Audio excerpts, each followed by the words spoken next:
वैसे तो बोला जाता है कि ये है ना एक दिन का काम है पूरा का पूरा, पर मुझे इस पूरे काम में 3 दिन लग गया। चलो मैं बताती हूँ कैसे। आ जाओ। हेलो एवरीवन, जय श्री गणेश, जय माता दी की सत श्री अकाल आप सभी को। I am Anjali Kherwal, welcome back to your YouTube channel, also welcome back to my vlog channel. So दोस्तों, ये जो वीडियो है बहुत ज़्यादा हेल्पफुल होने वाला है उन लोगों के लिए जो करंटली LLB कर रहे हैं और जिनकी LLB पूरी हो चुकी है। तो सबसे पहले हम ये जानते हैं कि बार काउंसिल में रजिस्ट्रेशन कराना क्यों ज़रूरी है और एक लॉयर और एडवोकेट में डिफरेंस क्या है, दोनों में अंतर क्या है। लॉयर वो होता है जो अपनी LLB की डिग्री पूरी कर चुका है, जिसने LLB कर ली है वो लॉयर कहलाता है, ठीक है। सो लॉयर यानी कि मैं अभी एक लॉयर हूँ क्योंकि मैंने LLB कंप्लीट कर ली है, ठीक है। सो मुझे लॉ की नॉलेज है, कानून का मुझे ज्ञान है।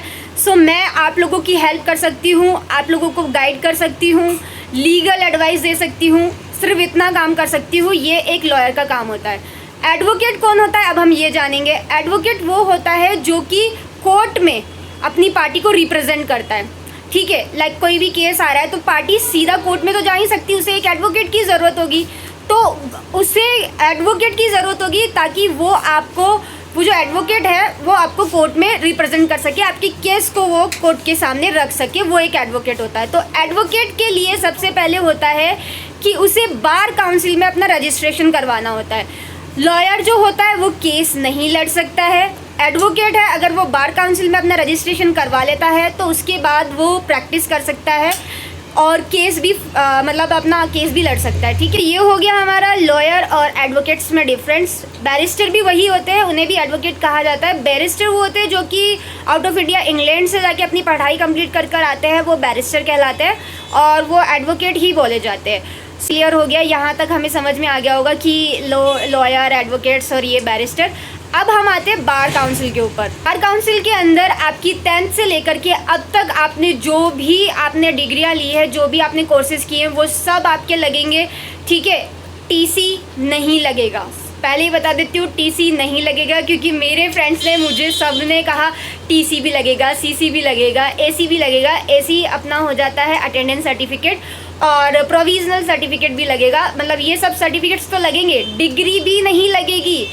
जब आप फॉर्म भरते हो ना तो उसमें साफ मेंशन होते हैं आपके सारे डॉक्यूमेंट्स, जो भी आपने किया होता है उसके अंदर आपको सब चीज़ मेंशन करनी होती है और वहाँ पे पहले ही लिखा होता है कि टोटल इतने डॉक्यूमेंट्स आपके जाने हैं, तो उतने ही डॉक्यूमेंट आपको भेजने, उससे ज़्यादा एक भी एक्स्ट्रा डॉक्यूमेंट आपको नहीं भेजना है। ये चीज़ का आपको ध्यान रखना है।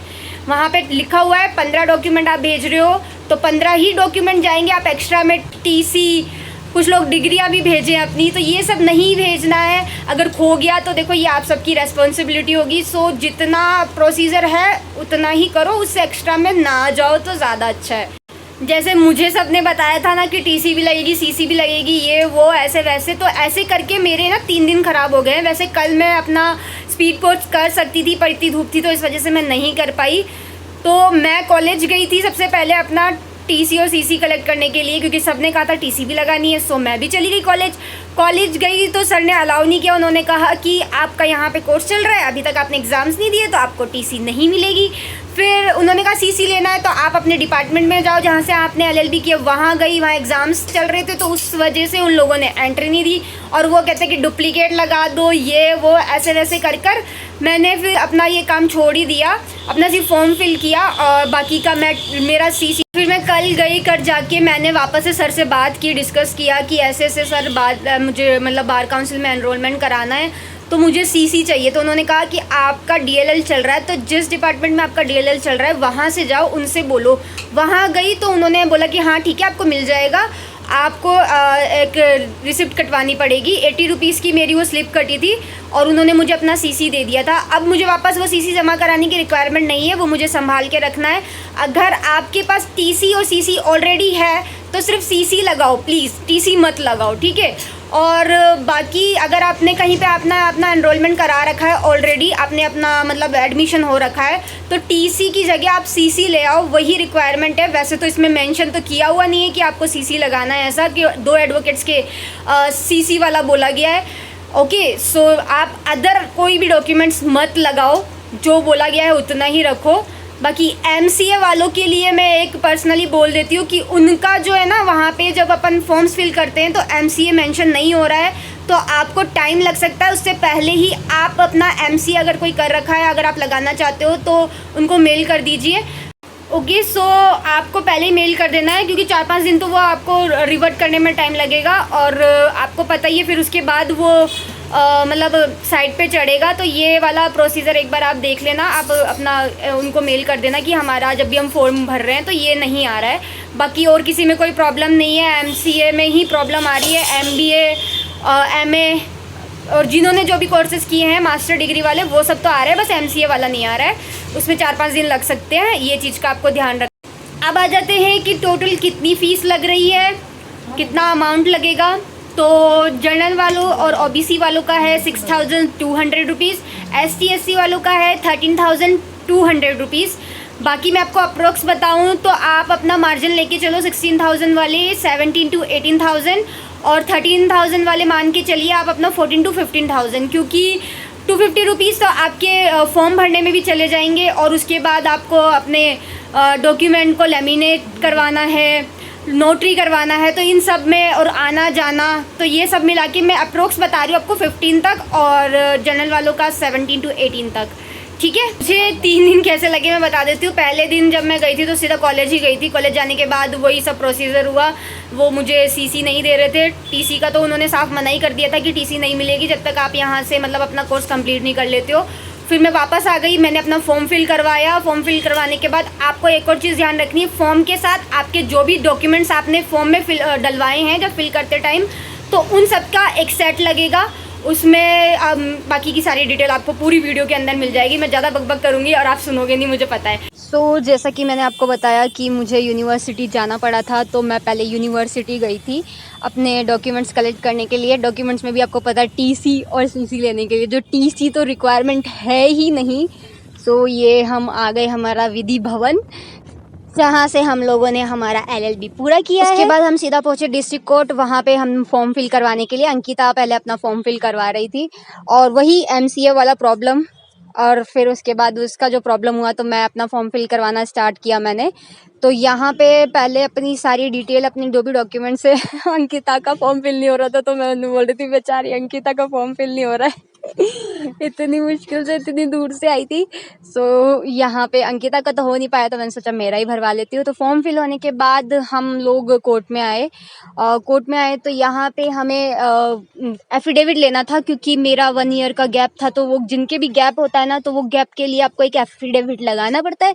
सो हम चले गए रोहित के पीछे पीछे एफिडेविट के लिए, क्योंकि रोहित को 1 साल हो चुका है। सो उसे अच्छे से जानकारी है पूरी कोर्ट की, और सब प्रोसीजर अच्छे से सीख भी चुका है। सो यहाँ से हमने अपना एफिडेविट लिया। यहाँ पे भी थोड़ा प्रोसीजर चेंज हो चुका है। पहले ऐसे ही आपको एफिडेविट मिल जाया करते थे, पर अब ऐसा नहीं होता है। आपको अपना आधार कार्ड दिखाना पड़ता है। आधार कार्ड दिखाने के बाद आपकी फ़ोटो भी ली जाती है, जैसे ये अंकिता के लिए, अंकिता ने मेरी भी ली थी। उसके बाद हम नेक्स्ट डे कल आए। कल आके मेरा जो वो अपना एफिडेविट बनाया था, तो उसके अंदर आपको सारी डिटेल मेंशन करनी पड़ती है कि इतने साल में ये हुआ वो हुआ। और उसके बाद यहाँ पर जो भी मैंने डॉक्यूमेंट्स निकला था, मेरा जो फॉर्म निकला था, उस पर नोटरी करानी होती है। तो फ़ोटो वगैरह चिपकानी होती है, साइन करने होते हैं, तो वो सब आपको करना पड़ेगा। यहाँ पे नोटरी हो गई। ये सारा काम रोहित ने संभाला, मेरे को कुछ करने की रिक्वायरमेंट हुई नहीं। और ये सब लोग कल इलेक्शन का रिजल्ट आने वाला था, उसी के सिलसिले में बातें कर रहे थे। सो ये अपना डॉक्यूमेंट हो गए। ये सारे अपने मतलब जो भी आपने लगाया, 2 सिग्नेचर अपने एडवोकेट के चाहिए, वो यहाँ पे मेंशन हो गए। सब कुछ रोहित ने करवा दिया। और ये अपने सारे जो भी मैंने डॉक्यूमेंट लगाए हैं, वो सारे आपको यहाँ पे फ़ोटोकॉपी लगानी है। अब ये हम अपने इस कवर में डालेंगे और उसको हमें स्पीड पोस्ट करना है। तो उसके बाद मैं आपको बता देती हूँ, यहाँ पे मैंने पूरा ये जो एड्रेस है मेंशन कर रखा है। तो आप ये डिट्टो ऐसा का ऐसा आपको इस फॉर्म पे, मतलब इस पे लिखना है कवर पे। तो यहाँ पे आपको ये पूरा कैपिटल में ही लिखोगे तो ज़्यादा बेनिफिशियरी रहेगा। सो कैपिटल में ही आप मेंशन करना।